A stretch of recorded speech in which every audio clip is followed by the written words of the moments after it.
Hi, everyone. Welcome. So my name is Tony DiGiovanni. I'm the Executive Director of Landscape Ontario, and welcome to another COVID Task Force Town Hall meeting. Today's meeting will focus on vaccine policies. This topic generates a great deal of controversy and confusion, and we want to provide a forum for you to ask questions and contribute to the discussion. We also want to ensure that you understand the compliance issues involved. Our guests today are Dominic Riccici, who is a director of a company called EIO Solutions. EIO specializes in human resource issues and currently provides advice to Landscape Ontario as an organization, as well as many of our members. He will be familiar to many of you. We also are pleased to welcome Amiri Deer from Hummingbird Lawyers. Amiri has worked for many of our members as well. He specializes in employment, real estate, and sports law. In reading over his bio this afternoon, I was impressed with this sentence. Amiri prides himself as being not only a skilled advocate, but also one with whom clients, other lawyers, and judges enjoy working. I can attest to that. In addition to our two guests, members of the COVID task force have agreed to participate in the discussion. Alan White is the chair of the COVID task force and will give us his perspective as an owner of a lawn care, irrigation, and snow management company. Jeff Olson is the owner of a large nursery operation called BTN Nurseries. Peter Ganane is one of the owners of Oriole Landscaping, a Toronto-based design-build landscape company. And Jamie Riddell will be familiar to many of you as the area manager for Site One Supply, a large landscape supply operation. I encourage all participants to use the chat function to ask questions and make comments. So let's begin with Amiri. Let's begin with the lawyer. Sure. I'm gonna, Amiri, do you want to have some general comments before we start, or do you want me to? Yeah, I think I can just jump into some general comments, right? It's likely to lead to a greater discussion. I'm sure there are going to be a lot of questions coming in, but there are just a couple of things. I'd like to dispel a couple of myths first before we move into the greater discussion as it relates to your policies. So first, and this is something that I would like everybody in the room to appreciate. There are a number of different views on this topic, largely because this is an issue which has yet to be tested by the law, right? We're talking about the implementation of new policies, new mandates, and whenever we're doing that, the law is always pretty slow to catch up, right? So I am sure now there are a couple of cases, I myself have one or two going on, that relate directly to the issue of vaccines. There is no determinative answer as yet because these matters have not been litigated. I would expect that by January, March of next year, perhaps maybe some positions start rolling in from the court, but even so, those will likely be subject to appeal at that point. So what I'm going to start with is what we certainly do know, right?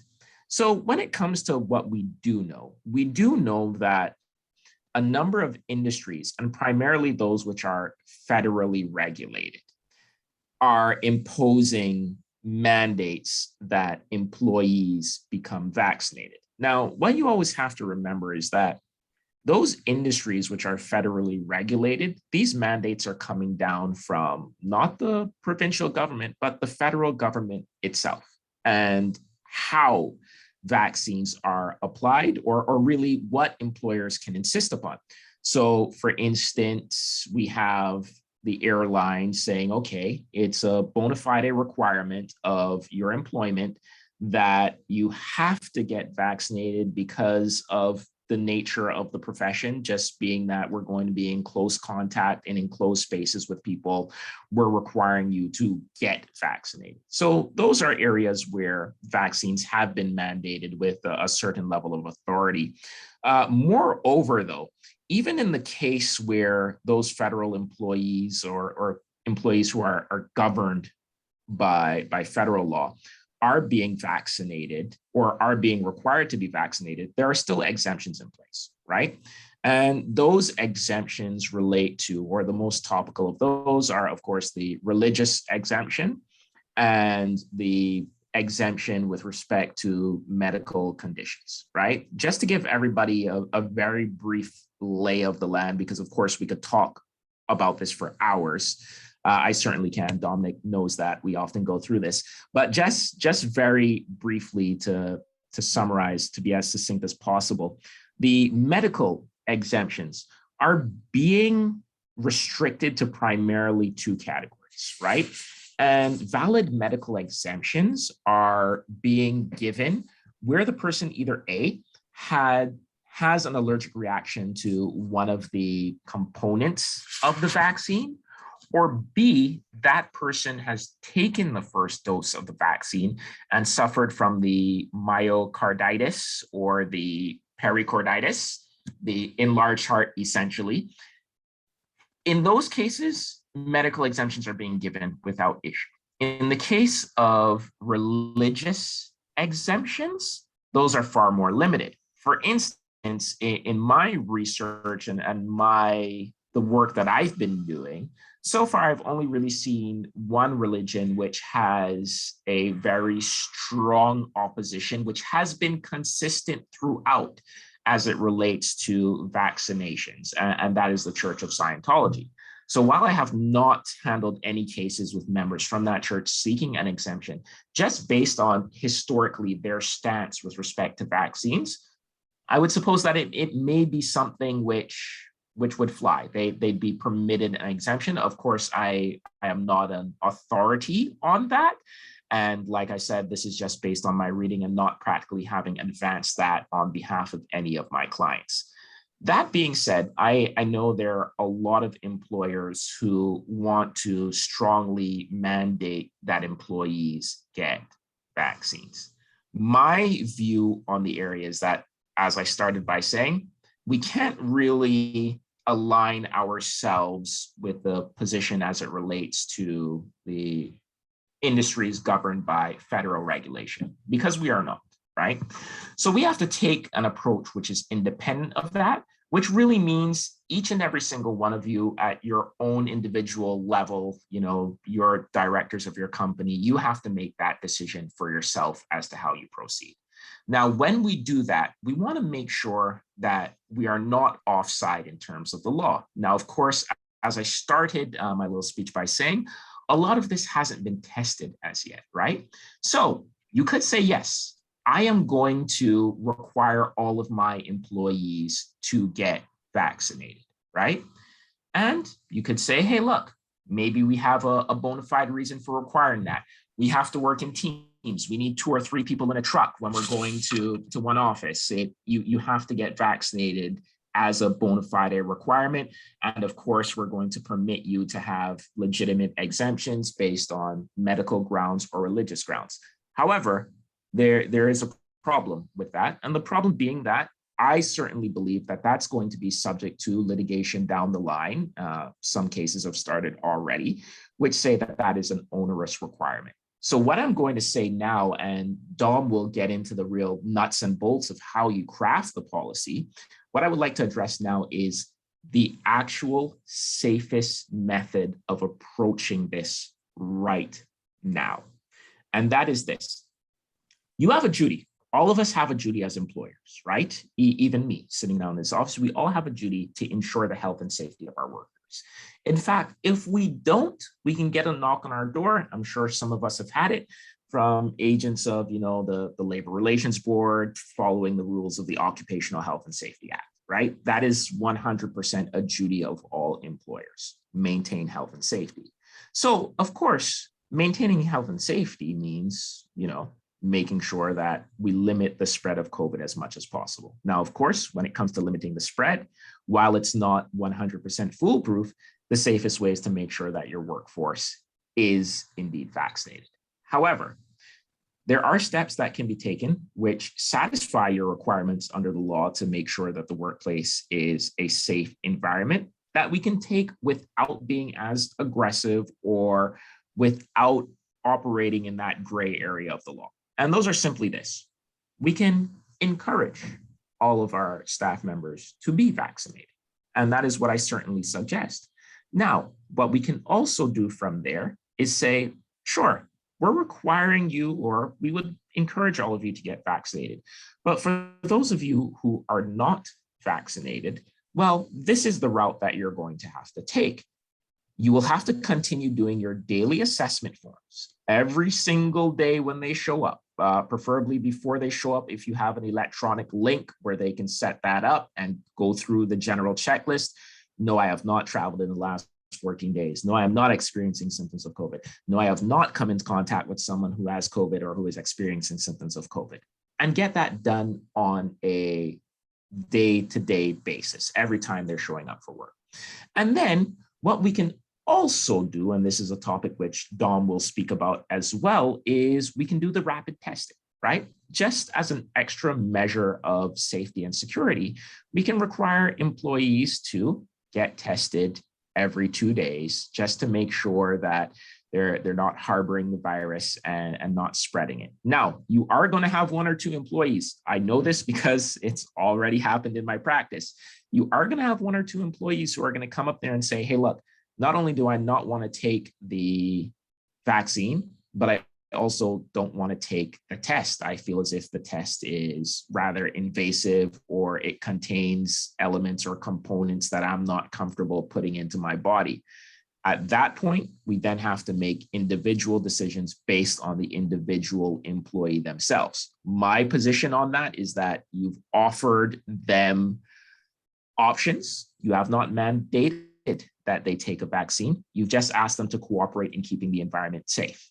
And if they're not willing to do either of those 2 things, well, then what I would suggest is that this is a person who is being unreasonable, and perhaps we then need to discuss the topic of termination, right? But that is the safest method or mode of dealing with things at this point in time. It is the one route that I can tell you is safe, or the safest route. I know I've been talking for quite a bit of time. I think that's what I'd like to say right now. I'll probably be jumping back in at Dom's request or at your request to answer any questions. Yeah, Amiri, you said a lot. lot to digest there. So I want to just take it apart, maybe repeat some of this stuff. But Sure. So the first thing you said is we have we can encourage. Yes. So I'd like to ask you, within a community of lawyers, how do you encourage your community of lawyers? And that, like, to me, that would be the kind of the most safe way of doing things. Repeat. What you do. Yeah, I will tell you the easiest way to encourage people to join in and get vaccinated is like, and forgive me, this is the only analogy that's popping into my head. When you're 16 and you want to encourage your friend to drink, so you drink and you peer pressure him into doing it. What happens is the easiest way is peer pressure. Everybody in the office, especially management down, once employees see that you're all getting vaccinated and the entire group is getting vaccinated, then you find a lot of people fall in line and the vaccinations follow suit, right? More and more people get it. Also, another way of really encouraging people to do this, and I've had this with a number of my small businesses, most of your employees, they want to come and do their job. And that's why we retain them. We have people who legitimately want to work. So these people who legitimately want to work, they want to work with as few encumbrances or hurdles in their way as possible. What I have found, practically speaking, with the few industries that I work with, is that after about 2 weeks of still having to fill out the form and having to do the testing twice a week when everybody else in the office is no longer doing that and proceeding along, working fine, most employees tend to say, you know what, this is too much trouble. It's not worth it. I don't want to go through this every day. It's easier for me to just go and take my shot. So I think often peer pressure is just generally the best way of dealing with this, not in an aggressive way, but in a way, show them that everybody else in the environment is willing to play ball and cooperate to make this work, and others have fallen in line. Can you ask somebody if they've been vaccinated? As of right now, you can't. Oh, I'm seeing. Can we stop doing the daily assessment when staff are double vaccinated. You should still be doing it right now. You should still err on the side of caution. It's not required, but you should definitely do it. That would be my suggestion. Sorry, Tony, I just lost track of your question. So the question is, can you ask employees if they've been vaccinated? Yes, you can ask their vaccination status. Yes, you can. Okay. Yes. Good. Okay, so in terms of, so what I heard is encourage daily assessment. If they are not vaccinated, you ask for daily assessment. You ask for rapid testing, or you give the option of rapid testing. And if they still refuse those accommodations, then you talk to them directly and see how it's possible to accommodate other ways. Yes. And then if that doesn't work, then it's time for termination. That's what I heard you say. Yeah, that's what you heard me say. Now there are a couple questions coming in. I just want to dispel a few more myths right now before we look at any of those other issues, right? So as I started off by saying, there's generally one category of medical exemption, right? But you're going to have people, you may have an employee who may be pregnant, say she can't take it because she's pregnant. There is no evidence to suggest that pregnancy should be a grounds for refusing. The only two medical grounds, like I said, are the ones related to the heart enlargement. Then you're going to have people who are going to raise the issue of this violates my conscience, right? They're going to refer to, the Charter of Human Rights. However, that is really the issue of the charter is somewhat misleading in this context, because that is generally your rights as against infringement by the government, right? What we're dealing with here right now is we're dealing with the issues of private companies and their employees and their staff. And of course, you have to make reasonable accommodation under the Ontario Human Rights Code. But what the Human Rights Commission is saying as of right now is that medical exemptions are related primarily to that one category that we've spoken of. And then right now it's still evolving as it relates to religions, but so far I can only see consensus as it relates to one religion and their exemptions. Okay. I noticed, I think we can probably just go right in. There's a lot of questions. I'm sure there are. Can you see them, Amiri? Yes, I can. I was going to ask Tony while you're going there that while Amir's there, maybe Dom can chime in. There's a few around, again, our requirements. So right now in Ontario, masking is still a requirement in indoor spaces in close proximity to other workers.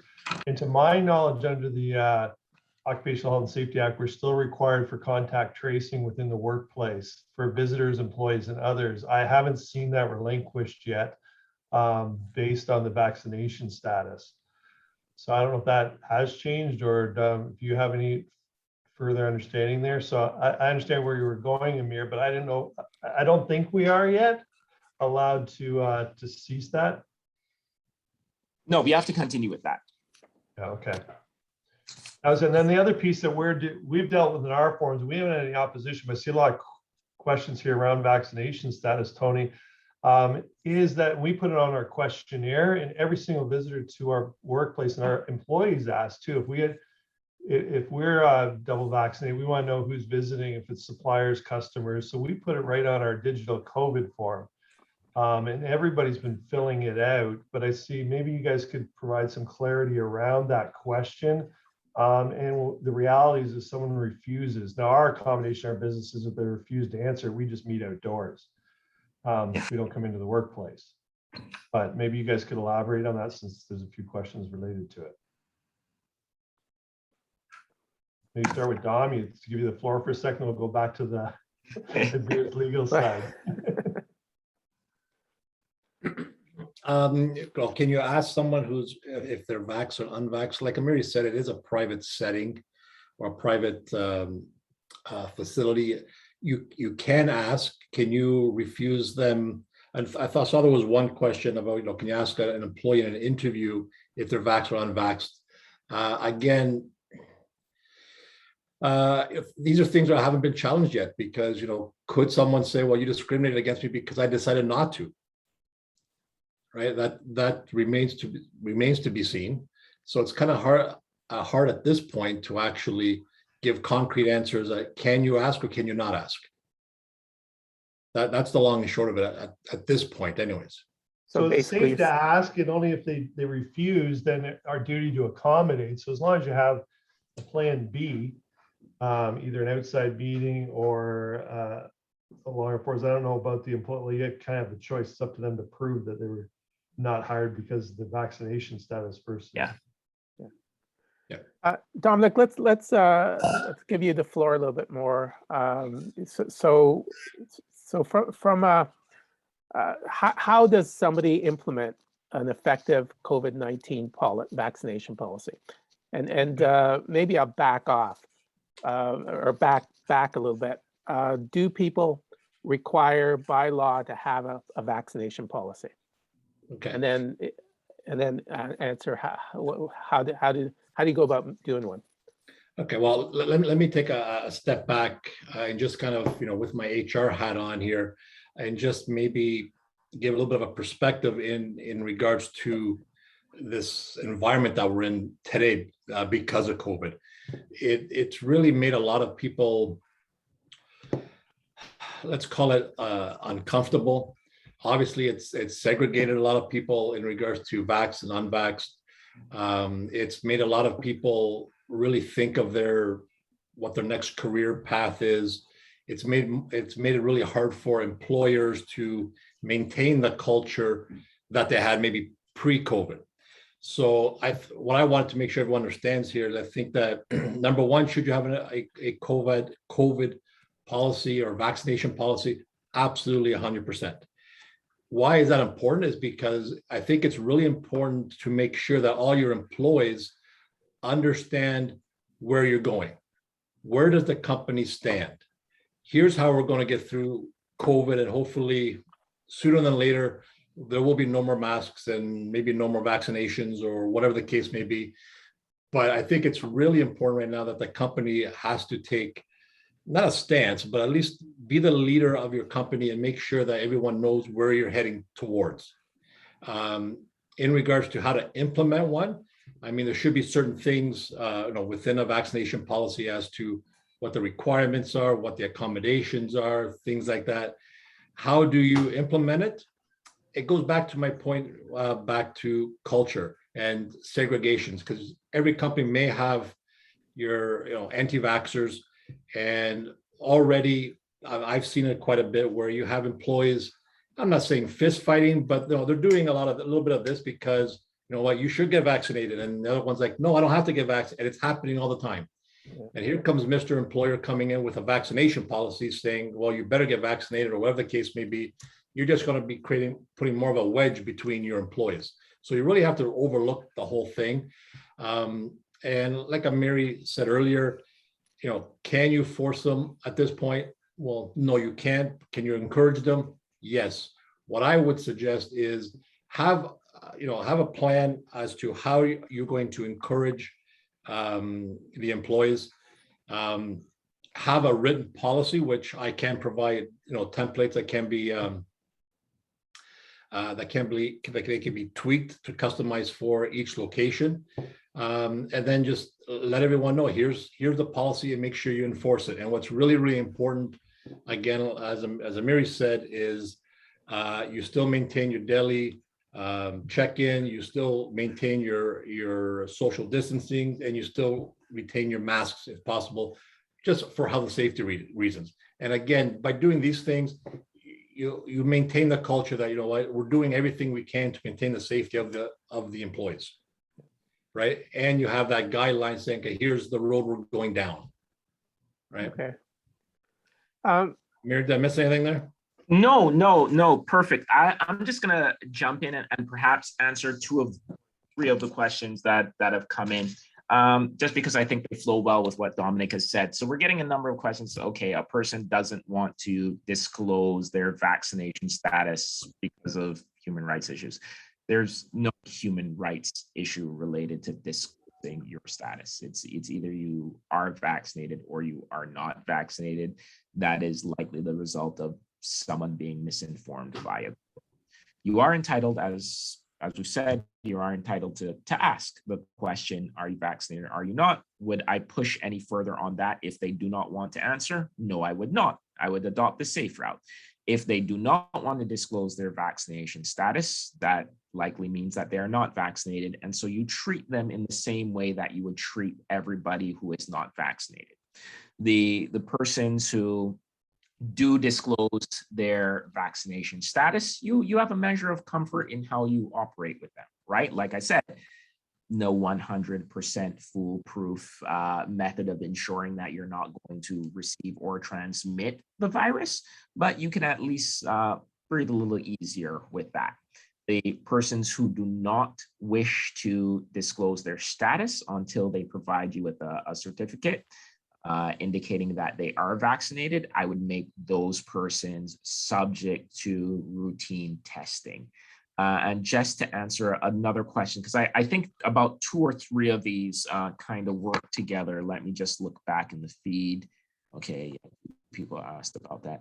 Can somebody refuse to disclose their vaccination status without consequences? Well, I believe I might have answered that in my question. If there is an issue, you can ask again. I see someone put in a link to a resource from the Human Rights Tribunal regarding those who refuse to get vaccinated. The truth of it is, if a person refuses to get vaccinated in the face of a mandate, and like I said, likely to be subject to litigation for the next 6 months to 2 years, the only legitimate exemption for those people right now remains the religious exemption, which has largely been whittled away, and the legitimate medical grounds being the enlargement of the heart issues. Nothing else really comes into play here, so there's no real having to make accommodations. The persons you would have to make accommodations for generally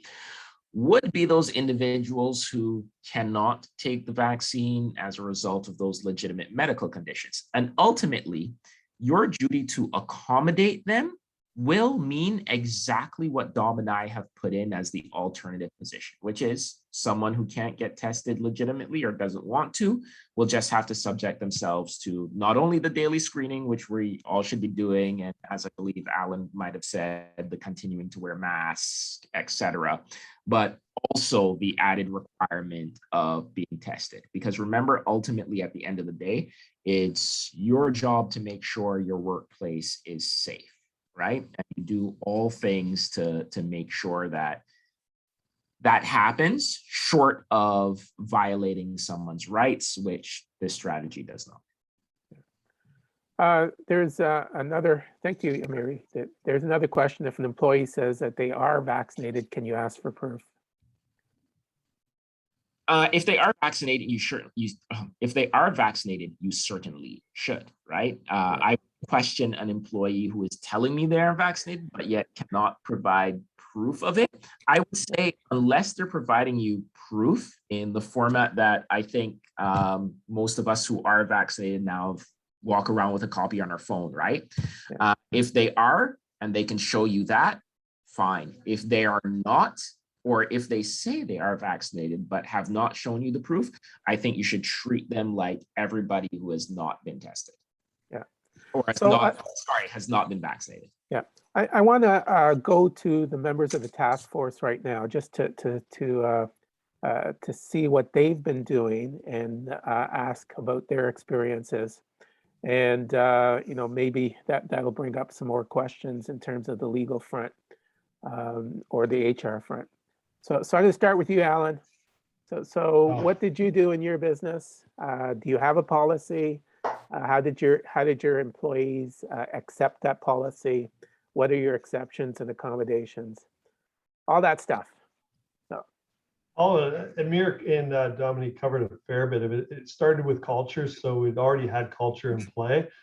And a lot of our employees were looking for that policy, looking for direction, obviously looking at culture that we do we have been diligent on providing a safe workplace.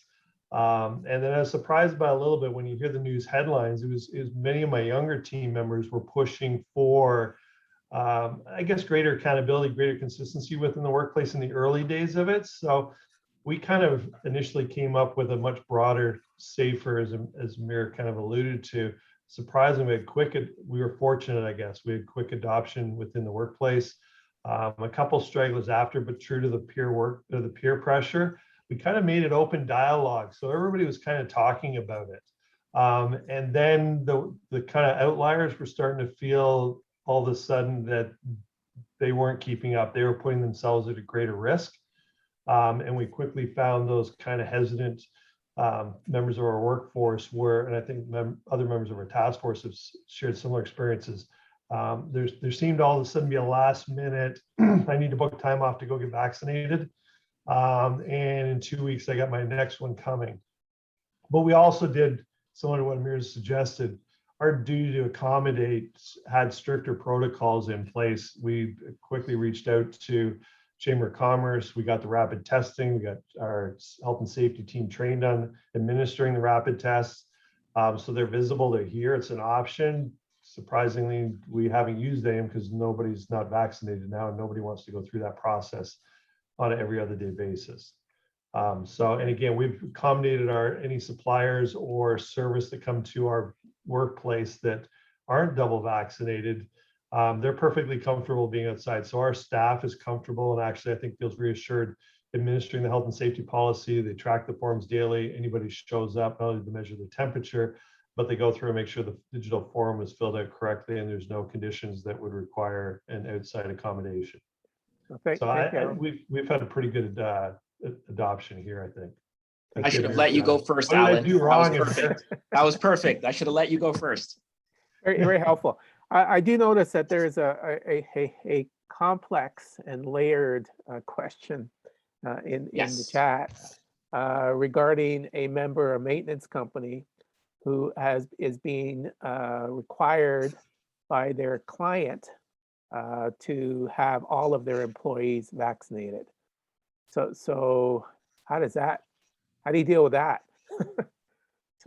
Well, first, now there are about 2 questions in here just like that. And I believe one of the questions ended with I don't feel comfortable discussing my employees' vaccination status. And I 100% agree with that, right?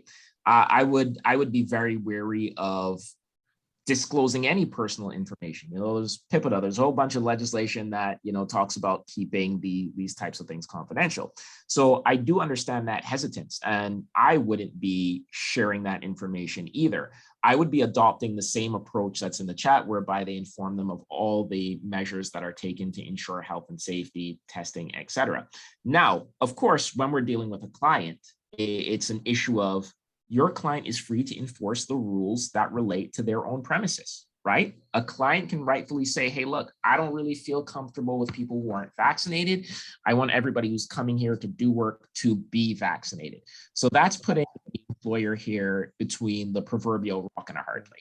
You have a client who's saying, listen, I don't want people here who aren't vaccinated. And I quite rightfully agree that you shouldn't disclose that information, right? As it relates to your individual employees. I mean, in an ideal world, everyone would be vaccinated and they can go there and they can perform their services however they can, which leads now, or sometimes don't want to be. What that leaves you in a position whereby you're like, okay, I have these employees. If I can't reassign them and they have to work here, but they're being told they cannot work on this spot, what do I do? Now, that relates to one of the issues that we discussed at the very outset by saying a lot of these issues have not been determined one way or the other via the court. I simply do not know what the answer to that question will be. If you terminate them, would they be entitled to some damages? Now, what I would say is that in a case like that, your easiest way of dealing with the solution, if this employee cannot work any other projects, cannot work for any other clients, well then yes, you don't want to lay them off. You don't want to have them there doing nothing. So your only recourse might be to terminate, but I don't think it would be a termination for cause. I don't think you would have sufficient cause to terminate them immediately without giving them termination pay. It would likely be an issue of, this is no longer a good fit for us. We can't continue this working relationship. If you've been working here for, your 2 years and your contract says you get the Employment Standards Act minimum when you're done, we'll pay you out your 2 weeks, or we'll give you notice that we're terminating your contract in 2 weeks and move on, right? But then you're still going to have a problem in finding someone to replace that worker you've just dismissed, right? Because you might not be able to ask in an interview immediately, have you been vaccinated, right? That might also be infringing upon someone's rights there. So there are a lot of issues here. I wish I had a better answer for you. I do not. Sorry, Okay. there's one other thing I wanted to look at, Tony. And this one was one that came in as well, which said, we have had some clients requesting only, right, it's the same thing, company mass. That's the route you take. You try to, at all times, alleviate any fears or concerns that your clients have. You guys, just like me, we're in service industries, right? So we always have to communicate with our clients, especially if it's a really big client. Some of us have clients who one single client gives us about 60% of our work, right?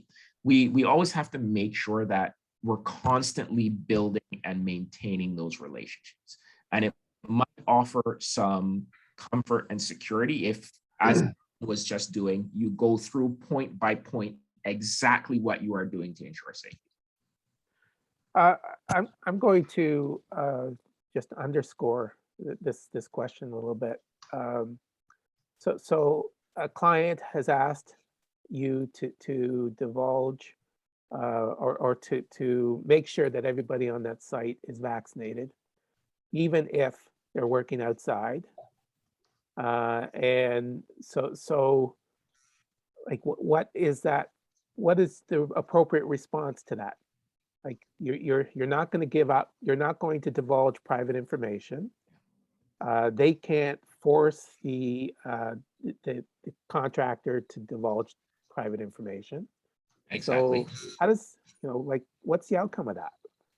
Yeah, I think in those circumstances, you have to go through with your client exactly what your policy is. I mean, at first, you say, hey, look, we will try to only send workers here who are fully vaccinated, but what I need you to understand is that we take the threat of COVID and its transmission very seriously here, and we continue to do daily screening. Not only do we continue to do daily screening, but we're insisting upon the taking of tests twice a week to ensure that no one has. Also, we will continue to wear our PPE while we're performing services.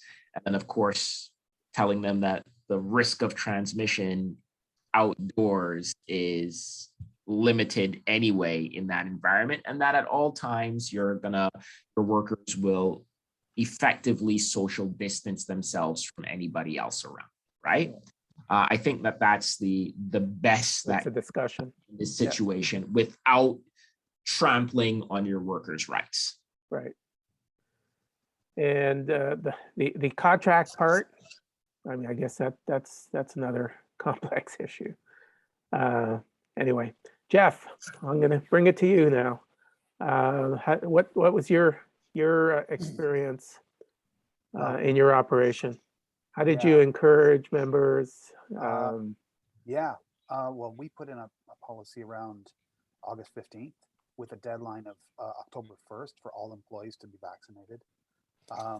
So that in total is around 600 employees. And we pushed it through our HR department. We thought, so first of all, we had very good advice from our lawyers, and that was kind of we were sort of ahead of the game, not that we wanted to be, but we needed to be because of our risk coming up to our next season, which is all indoor assembly lines, people working shoulder to shoulder. We were hoping for government cover, but we just couldn't wait for it. So we just put it in our health and safety policy.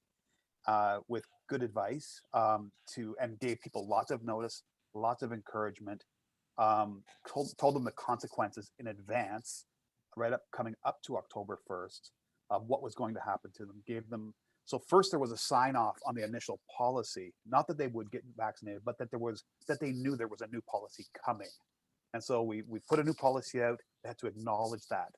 There was about 5% of people who wouldn't even acknowledge that. So that's when you know that you've got a problem with that group of employees, that if they're not even going to acknowledge that you're putting out a new policy, there's your first problem. Now you're going to try to encourage those employees to not only sign your policy, but then actually to follow the policy coming down to the wire when it's so I think we had with those particular group, with that group, we had about 10 separate meetings, HR and them having meetings, discussing, telling them consequences, not threatening in any way, offering accommodations, but there's no accommodations. There's really no, like, somebody applies for a religious accommodation and you say, okay, can you bring a note from your pastor? No, I don't really go to church. Okay, so you're just making it up.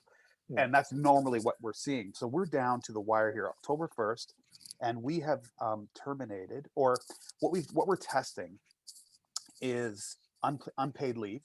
So several folks going on to unpaid leave. We'll see because there's some 25-year employees you're looking at very large severances if we can't get this part worked out. So you're looking at trying some unpaid leaves. We have had a couple of terminations, and I think this was one that I wanted to ask Amir about, which was when terminating during this period when it can be seen as discrimination, when really they're just not part of your culture. They don't share your values as an employer. So you just go, okay, well, then I'm going to terminate them.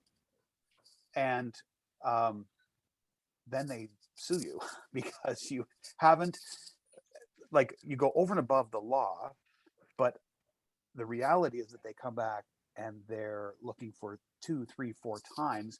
And there's enough ambulance chasers out there that are going to take their money in terms of legal fees.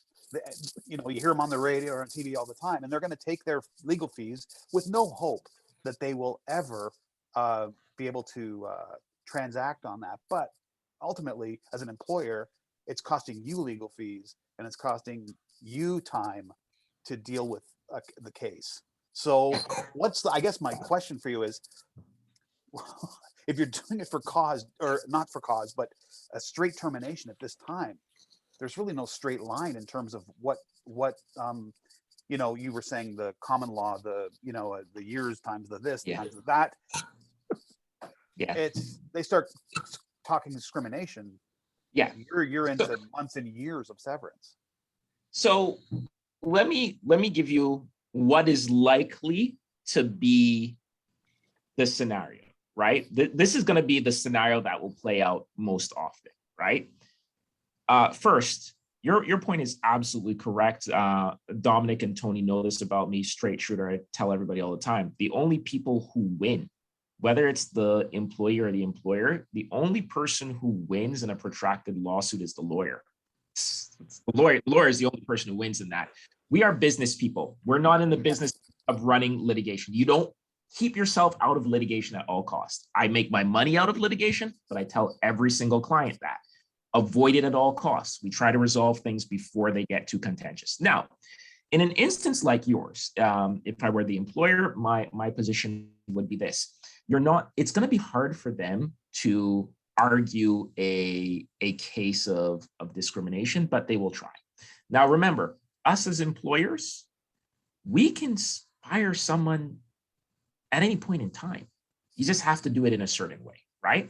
So of course, there's the issue of, okay, well, we're going to terminate you and we're just going to say, not a good organizational fit. It's not working out right now, and we'll give you your notice pay, right? In instances like that, I don't think they're going to have much recourse as against an employer and a terminated employee. However, what I've in my chat groups with my other employment lawyers who do largely employer side, the thinking is, well, look, we've employed you to do X job. X job requires that you work side by side with people.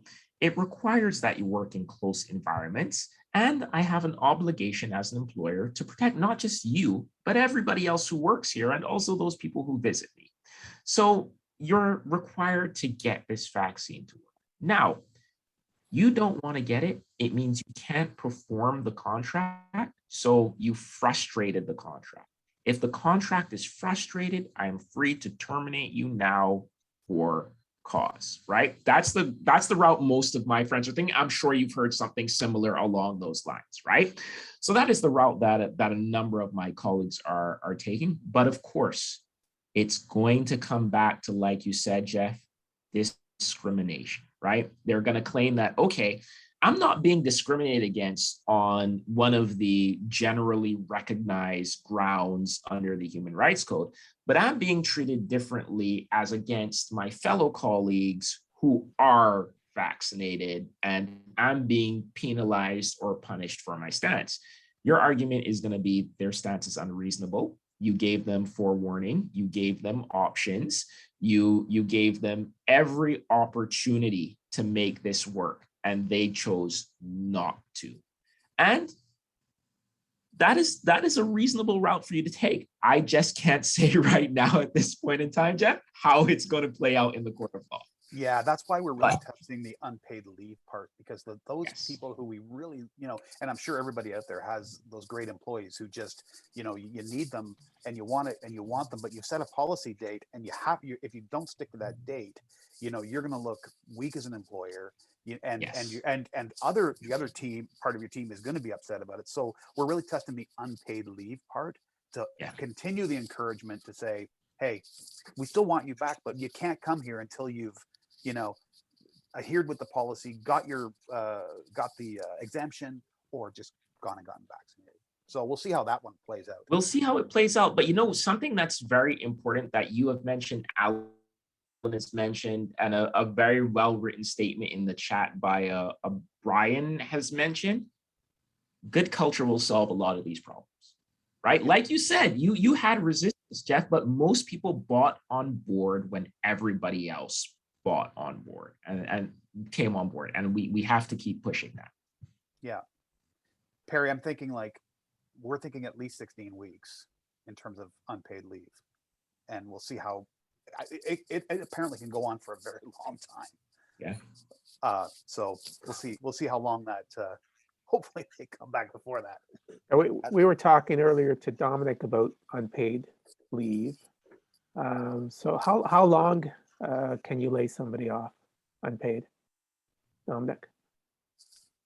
Amiri, correct me if I'm wrong, but so right now the government has, or pre-COVID, it was 13 weeks that you could lay people off. Now the government, because of COVID, there's people that have been laid off since March of 2020 when this whole thing happened, and they've kind of eliminated that 13-week window. And I think originally, from March 2020, they moved it to June. They moved it 3-4 times. Now I believe it's January of 2022 where the clock could start ticking on that 13 weeks. Right. Is it January, Amiri? Am I correct in saying that? I would ask. I know it's just recently been moved. And I'd have to follow up with you on that one to give you an exact date. Okay. Originally it was September I believe it is January 25th of this year, then it moved it back. Yeah. So saying all that, what that means that you can keep someone laid off until April-ish of 2022 at this point. Right. Unless they change it again. I'm assuming unpaid leave is laying people off. That's my assumption. I might be wrong. Yeah. Okay. Okay, Peter, let's go to you as a design build contractor in your operations. Tell us how the whole policy and culture and process worked out for you. We did, starting in March, we started encouraging our staff to look to the vaccines as a way out of this and that that the wearing of the masks and the physical separation was already tiresome for them. So I think we had a good take up of vaccines early on, and I was quite optimistic that we were on track to have virtually 100%, if not 100% compliance with the vaccine request. We did not write it in as a fireable condition of employment in March, because in March we didn't have the Delta variant. We thought we might be able to get out of this with herd immunity, and that's what we talked about in the spring. Obviously, with the Delta variant, it's become a bigger issue to have full compliance, and I did end up getting 100% compliance in vaccination, except for a new hire in the summer. On my old employment contract, I hired somebody who has a license designation that is extremely hard for me to get. So I'm reluctant to change my vaccine policy now to make it a fireable condition of employment, as we talked about, because it's such an important position in my company. Luckily, that person doesn't work with others. They are in a vehicle by themselves. They're transporting equipment. They're delivering materials. So I feel like I have a fairly safe work environment. We have had COVID in the first 3 waves. We did have a few instances of COVID without spread within the company. So I think our normal COVID safety protocols have been effective within the company. So I'm fairly confident. But I do keep in the back of my mind that a vaccine mandate might be necessary depending on where this goes. Things have continually changed. And I have some faith that a reasonable notice period, if I tell my employees that April 1st of 2022, everyone's going to have to be vaccinated, I believe that is equivalent to providing notice and perhaps avoiding much of the notice pay requirement upon termination if they've been given enough notice. So that's I'm keeping that in my back pocket. I haven't gone down that road yet, but that is where I stand as a company owner. So Peter, you bring up a good point that maybe Amiri could follow up on. Is that notice the same as giving an employer notice?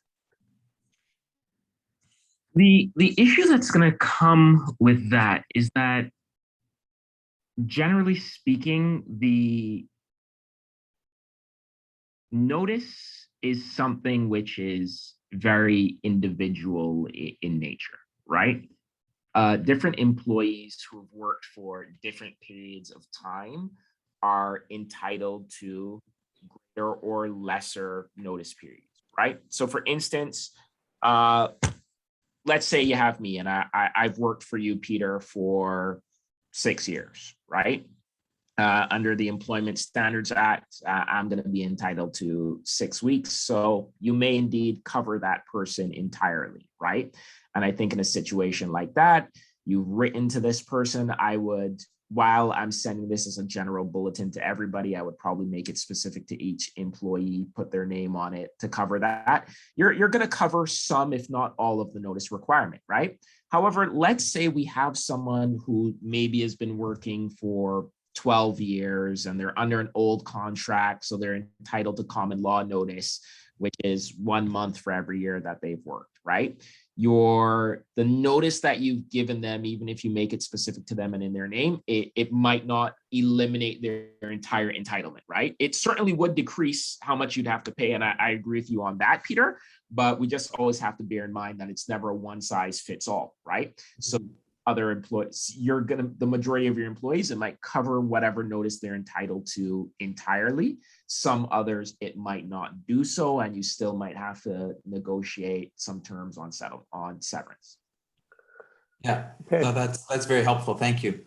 No problem at all. I quite like your position. I think you've dealt with it reasonably. Again, this goes back to what Dominic Alan, Scott, everyone was saying, culture, right? You managed to eliminate the problem by giving enough forewarning and getting your team on board. We do have test kits now at the company. They are free. I saw one of the questions that test kits are available. We did get free test kits, but the biohazard disposal bucket is $50 to dispose of it. So that's the only cost, really. Okay. Jamie, let's go to you. And yours is a little bit different because you've got a retail side as well, right? So I'm interested in knowing what you've done in terms of your culture and your encouragement and your vaccine policies, but also what you're doing on the retail side. Sure. So Okay. first of all, we do not have a formalized vaccine policy. We have always had a really strong culture of safety in Site One, and that culture has translated very well into dealing with the coronavirus. From proper PPE, proper spacing, creating barriers between employees. And although we work indoors a fair amount, we actually are not usually side by side or within 6 feet of one another. Everybody's kind of performing their own function. So we technically do not have a vaccine policy. However, we did offer a vaccination reward. And that was the financial reward to all employees that voluntarily provided their vaccination card or proof of vaccination. And I can tell you that in Ontario, we did very well without even offering the vaccination reward. We had a very high vaccination rate. And since the vaccination reward was offered, we are almost at 100%, if not at 100% in the next week. So that did help. From a retail standpoint, we actually really created a lot of physical barriers in our business to keep plexiglass, and we actually used product to keep to make sure that distance was more than 6 feet. And from a retail standpoint, it worked out really well. And retail business was up quite a bit this year. So it didn't impact us all that much. We didn't have to really modify our buildings or our teams too much, just by providing the right barriers and then the right PPE, right screening processes, and making it a daily topic of conversation. But just to go back really quickly to what Alan said and what Amiri was saying, as nasty as the word peer pressure is, that's really, really, really what it was. Was that people saw the people getting it. They knew it wasn't that bad. It was socially acceptable in the situation, and the positive conversation that flowed from that was really what influenced those that were on the fence. Super. Wow, this has really been an amazing session here. We're at 5:58, so we're going to close. What I am going to say, I think we've answered most of the questions, but if there are questions that we have not answered, just send them in, and we will answer all of them. Okay, we'll figure that out. And there was also another question on whether or not we would supply a template. And I'm going to commit to actually doing that as an association, and perhaps we can get Dominic to assist us on that, and use the magazines to get it out as well. So I encourage all of you to send in any other questions if we've missed anything. This is a controversial topic. It's a difficult topic. It's a layered topic. And I found it helpful. I hope all of you did as well. So so I just we are at the end. I want to thank Dominic, Amiri, Jeff, Peter, and Jamie once again. And we do have an amazing, awesome COVID task force that is now on its 153rd meeting, I think. So talk about committed and dedicated, all as volunteers. And that's the wonderful part about our association family, is that we've lucked into having amazing members who contribute and dedicate themselves to to the association as well as the industry. So at that, I'm going to say goodbye. So, Thank you very everyone. much, everyone, for Okay. allowing me to participate. Thank you. Thank you. Bye-bye. Thank you, everyone. Thank you. Bye.